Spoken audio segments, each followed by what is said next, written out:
ತಾಪಂಡ ಅವರ ಬದುಕಿನಲ್ಲಿ ಆಗ್ತಾ ಇರುವಂತಹ ಘಟನೆ ಆದ್ರೂ ಏನು?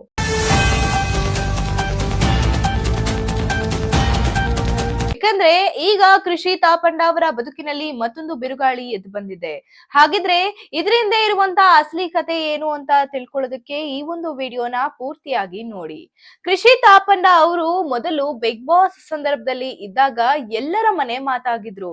ಯಾಕಂದ್ರೆ ಅವರ ಒಂದು ಸಣ್ಣತನ ಆಗಿರ್ಬೋದು ಅಥವಾ ಅವರು ನಿಭಾಯಿಸಿದಂತಹ ರೀತಿ ಆಗಿರ್ಬೋದು ತುಂಬಾನೇ ಪ್ರಶಂಸೆಯನ್ನ ಪಡ್ಕೊಂಡಿತ್ತು. ಆದ್ರೆ 2025 ನವೆಂಬರ್ ತಿಂಗಳಲ್ಲಿ ನಡೆದಂತ ಒಂದೇ ಒಂದು ಘಟನೆಯಿಂದ ಅವರ ಮೇಲೆ ಸಾಕಷ್ಟು ವಿವಾದಗಳು ಬರೋದಕ್ಕೆ ಆರಂಭ ಆಯಿತು. ಹಾಗಿದ್ರೆ ಆ ಘಟನೆ ಏನು ಅಂತ ಅಂದ್ರೆ AVR ಅಂದ್ರೆ ಒಬ್ಬ ಉದ್ಯಮಿ ನನ್ನ ಮೇಲೆ ತುಂಬಾ ಹಿಂಸೆ ಕೊಡ್ತಾ ಇದ್ದಾನೆ, ಮಾನಸಿಕವಾಗಿ ಕಿರುಕುಳ ನೀಡ್ತಾ ಇದ್ದಾನೆ ಅಂತ ಹೇಳಿ ಗೋವಿಂದರಾಜನಗರ ಪೊಲೀಸ್ ಠಾಣೆಯಲ್ಲಿ ದೂರನ್ನ ದಾಖಲೆ ಮಾಡ್ತಾನೆ. ಆ ಒಂದು ಉದ್ಯಮಿಯ ಹೆಸರೇ AVR ಅಂತ ಹೇಳಿ. ಸೊ ಈ ಒಂದು ಕಂಪ್ಲೇಂಟ್ ಅಂದ್ರೆ ದೂರನ್ನ ದಾಖಲೆ ಮಾಡಿದ ನಂತರ ಆ ಸಂದರ್ಭದಲ್ಲಿ ಈ ಒಂದು ಉದ್ಯಮಿ ಏನ್ ಮಾಡ್ತಿರ್ತಾನೆ, ಶ್ರೀಲಂಕಾದಲ್ಲಿ ಇರ್ತಾನೆ. ಶ್ರೀಲಂಕಾದಿಂದ ಬೆಂಗಳೂರು ಏರ್ಪೋರ್ಟ್ ಗೆ ಬಂದಂತ ಸಂದರ್ಭದಲ್ಲೇನೆ ಗೋವಿಂದರಾಜನಗರ ಪೊಲೀಸ್ ಠಾಣೆಯ ಪೊಲೀಸರು ಆತನನ್ನ ಬಂಧಿಸಿ ಏನೇನ್ ಬೇಕು ಅಥವಾ ಏನೇನ್ ವಿಚಾರಣೆ ಮಾಡ್ಬೇಕಾಗತ್ತೆ ಎಲ್ಲವನ್ನ ಕೂಡ ಮಾಡ್ತಾರೆ. ಆದ್ರೆ ಇದು ಮುಗಿತಾ ಬರ್ತಾ ಇರಂಗೇನೆ AVR ಏನ್ ಮಾಡ್ತಾನೆ, ಸುಮ್ನೆ ಇರೋದಿಲ್ಲ, ಮಾಧ್ಯಮಗಳ ಮುಂದೆ ಬರ್ತಾನೆ. ಮಾಧ್ಯಮಗಳ ಮುಂದೆ ಬಂದು ಅಸಲಿ ಕಥೆಯನ್ನ, ತನ್ನ ಕಥೆ ಏನಿದೆ ಅಂತ ಹೇಳ್ತಾನೆ. ಆತ ಸ್ಪಷ್ಟಪಡಿಸೋದು ಏನು ಅಂತ ಅಂದ್ರೆ, ಈ ರೀತಿಯಾಗಿ ಕೃಷಿ ತಾಪಂಡ ಅವ್ರ ಏನೋ ಕಂಪ್ಲೇಂಟ್ ಕೊಟ್ರು ಅಂತ ನೀವು ಕೂಡ ದಾಖಲೆಯನ್ನ ಮಾಡ್ಕೊಂಡು ದೂರಿನ ಮೇಲೆ ನನ್ನನ್ನ ಅರೆಸ್ಟ್ ಕೂಡ ಮಾಡಿದ್ರಿ. ಆದ್ರೆ ಇದರಿಂದ ಇರುವಂತ ಕತೆ ಏನು ಅಂತ ಅಂದ್ರೆ, ನಾನು ಅಂದ್ರೆ AVR ಮತ್ತು ಕೃಷಿ ತಾಪಂಡ ಇಬ್ಬರೂ ಕೂಡ ಲಿವಿಂಗ್ ಇನ್ ರಿಲೇಶನ್ಶಿಪ್ ಅಲ್ಲಿ ಇರ್ತಾರೆ. ಅವರಿಬ್ರು ಕೇವಲ ಒಂದೆರಡು ತಿಂಗಳಿಂದ ಇದಿರ್ಲಿಲ್ಲ. ಅಂದ್ರೆ 2023ರಲ್ಲಿ ಕೃಷಿ ತಾಪಂಡನ ಯಾವುದೋ ಒಂದು ಕಾರ್ಯಕ್ರಮದಲ್ಲಿ ಭೇಟಿ ಮಾಡಿರ್ತಾನೆ. ಯಾರು? AVR.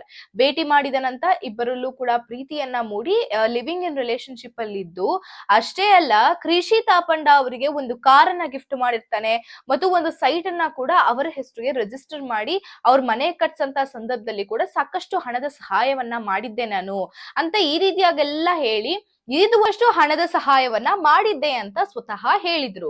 ಇದು ಒಂದು ವಿವಾದಕ್ಕೆ ಕಾರಣ ಆಗದ ನಂತರ ಏನಾಗಿದೆ ಅಂದ್ರೆ, ಕೃಷಿ ಅವರ ಮೇಲೆ ಈಗ ಅವರ ಅಭಿಮಾನಿಗಳೆಲ್ಲರೂ ಕೂಡ ಮೋಸ ಮಾಡಿದ್ದಾಳೆ ಇವಳು ಅಂತ ಹೇಳಿ ಆಕೆಯನ್ನ ಅಂದ್ರೆ ತುಂಬಾನೇ ವಿವಾದ ಆಗುತ್ತೆ.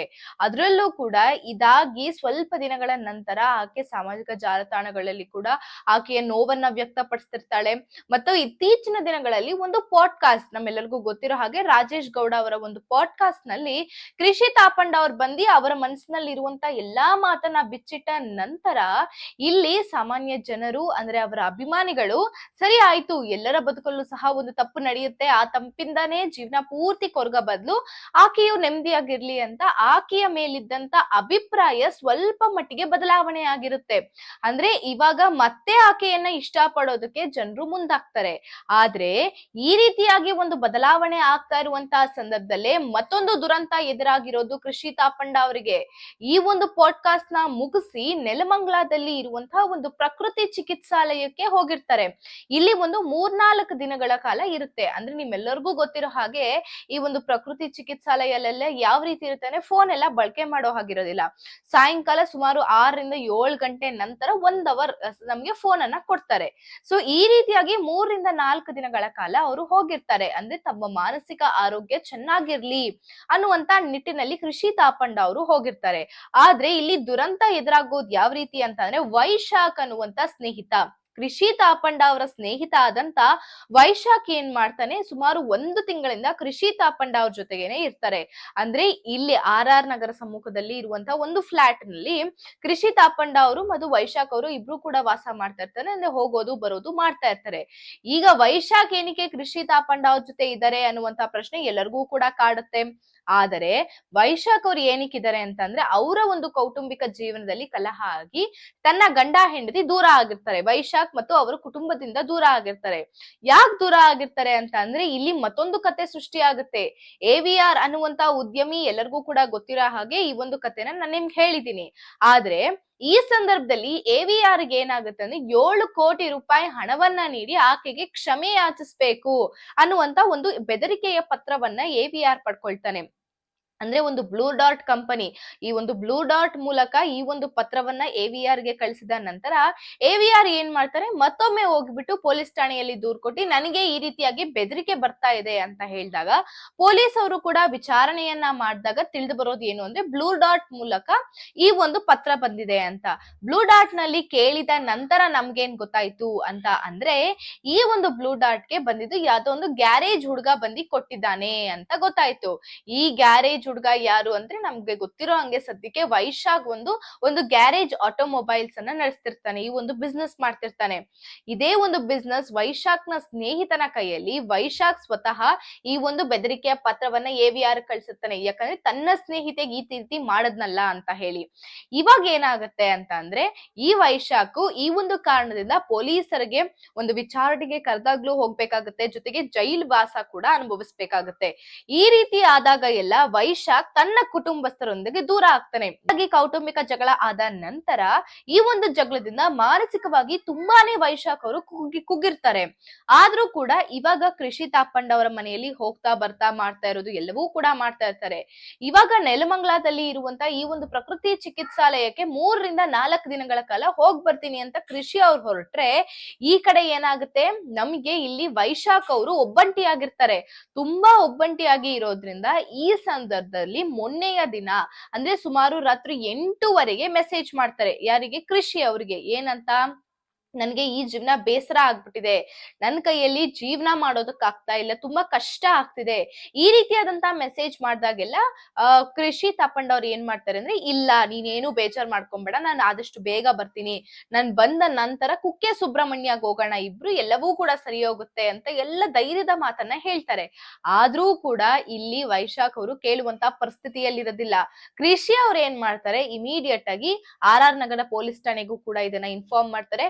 ಜೊತೆಗೆ ವೈಶಾಖ್ ಅವರ ಕುಟುಂಬಸ್ಥರಿಗೂ ಕೂಡ ಇದನ್ನ ಹೇಳ್ತಾರೆ. ಕುಟುಂಬಸ್ಥರು ಏನ್ ಮಾಡ್ತಾರೆ, ಇಗ್ನೋರ್ ಮಾಡ್ತಾರೆ. ಯಾಕಂದ್ರೆ ಈ ರೀತಿಯಾಗಿ ನಾನು ಬೆದರಿಕೆ ಅಂದ್ರೆ ನಾನು ಸೂಸೈಡ್ ಮಾಡ್ಕೊಳ್ತೀನಿ ಅಂತ ವೈಶಾಖ್ ಅವರು ಮೊದಲನೇ ಬಾರಿ ಹೇಳ್ತಾ ಇರೋದಿಲ್ಲ, ತುಂಬಾ ಬಾರಿ ಹೇಳಿರೋದ್ರಿಂದ ಕುಟುಂಬಸ್ಥರು ಕೂಡ ಇದನ್ನ ಅದೇ ರೀತಿಯಾಗಿ ತುಂಬಾ ಸಲಿಗೆಯಿಂದ ತಗೊಂಡ್ಬಿಡ್ತಾರೆ. ಆದ್ರೆ ಒಬ್ಬ ನಟಿ ಹೇಳಿರುವಂತ ಕಾರಣದಿಂದ RR ನಗರ ಪೊಲೀಸ್ ಠಾಣೆಯವರು ವ್ಯಾಪ್ತಿಯಲ್ಲಿರೋರು ಸುಮಾರು 10 ಗಂಟೆ ಅಷ್ಟೊತ್ತಿಗೆ ಅವರು ಒಂದು ಫ್ಲಾಟ್ ಏನಿದೆ ಆ ಒಂದು ಫ್ಲಾಟ್ ಜಾಗಕ್ಕೆ ಬರ್ತಾರೆ. ಆದ್ರೆ ಅವರು ಫ್ಲಾಟ್ ಗೆ ಬರೋ ಅಷ್ಟರಲ್ಲಿ ವೈಶಾಖ್ ಅವರು ಆಲ್ರೆಡಿ ನೇಣಿಗೆ ಶರಣಾಗಿದ್ರು. ಅಲ್ಲಿ ಸುತ್ತಮುತ್ತಲಿನ ಕಡೆ ನೋಡ್ತಾರೆ, ಯಾವುದೇ ರೀತಿಯಾದಂತಹ ಡೆತ್ ನೋಟ್ ಕೂಡ ಸಿಗೋದಿಲ್ಲ. ಕೃಷಿ ಅವ್ರು ಹೇಳಿರೋ ಹಾಗೆ ಹೋಗಿ ನೋಡ್ತಾರೆ, ಈ ರೀತಿಯಾಗಿ ಆಗಿದೆ. ಇವಾಗ ಏನಾಗುತ್ತೆ, ಕುಟುಂಬಸ್ಥರೆಲ್ಲರೂ ಕೂಡ ಸುಮಾರು 11 ಗಂಟೆ ಅಷ್ಟೊತ್ತಿಗೆ ಬರ್ತಾರೆ. ಪೊಲೀಸ್ ಅವರು ಇನ್ಫಾರ್ಮ್ ಮಾಡಿದ ನಂತರ ಇಲ್ಲೇನಾಗುತ್ತೆ, ಪೊಲೀಸ್ ಅವ್ರು ಹೇಳ್ದಂಗೆನೆ ಮಾನಸಿಕವಾಗಿ ಕುಗ್ಗಿರ್ತಾರೆ. ಆದ್ರಿಂದ ಈ ರೀತಿ ಎಲ್ಲ ಆಗಿದೆ ಅಂತ ಹೇಳೋದಕ್ಕೆ ಪ್ರಯತ್ನ ಪಡ್ತಾರೆ ಕುಟುಂಬಸ್ಥರಿಗೆ. ಆದ್ರೂ ಕೂಡ ಇಲ್ಲ, ಒಂದು UTR ನ ತಗೊಳ್ಳಿ ಅಂತ ಹೇಳಿ ಒಂದು ರಿಟರ್ನ್ ಅಲ್ಲಿ ಒಂದು ಕಂಪ್ಲೇಂಟ್ ಅನ್ನ ದಾಖಲೆ ಮಾಡ್ತಾರೆ. ಸೊ ಹಾಗಿದ್ರೆ ಇವಾಗ ಏನಾಗಿದೆ, ಕೃಷಿ ಅವ್ರಿಗೆ ಎಲ್ಲರೂ ಕೂಡ ಅನುಮಾನ ಪಡೋದು ಕೃಷಿ ಅವ್ರ ಮೇಲೆ. ಇವ್ರೇನಿಕ್ಕೆ ಕೃಷಿ ಫ್ಲಾಟ್ ನಲ್ಲಿ ಇರ್ಬೇಕಿತ್ತು, ಕೃಷಿ ಅವರು ಇದೇ ಸಂದರ್ಭದಲ್ಲಿ ಏನಕ್ಕೆ ಹೊರಗೋಗ್ಬೇಕಿತ್ತು ಅಂದ್ರೆ ಅಲ್ಲಿ ನಡೆದಿರುವಂತ ಅಸಲಿ ಕತೆ ಪೊಲೀಸ್ ಅವರು ಇನ್ನ ಕೂಡ ಬಿಚ್ಚಿಟ್ಟಿಲ್ಲ.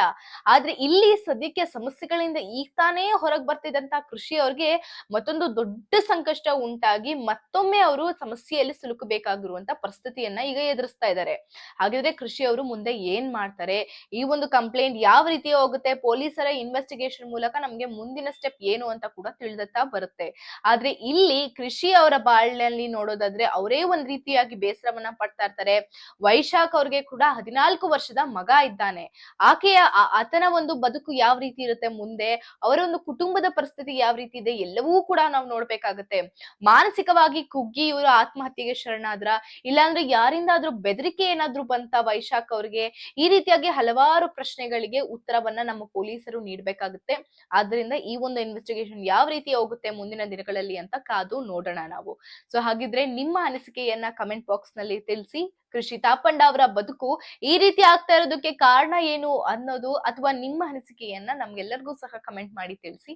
ಮತ್ತು ಇದೇ ರೀತಿಯಾಗಿ ಮತ್ತಷ್ಟು ಇನ್ಫಾರ್ಮೇಶನ್ ಗಾಗಿ ನಮ್ಮ ಪೇಜ್ ನ ಫಾಲೋ ಮಾಡಿ ಮತ್ತು ಸಬ್ಸ್ಕ್ರೈಬ್ ಮಾಡಿ. ಧನ್ಯವಾದಗಳು.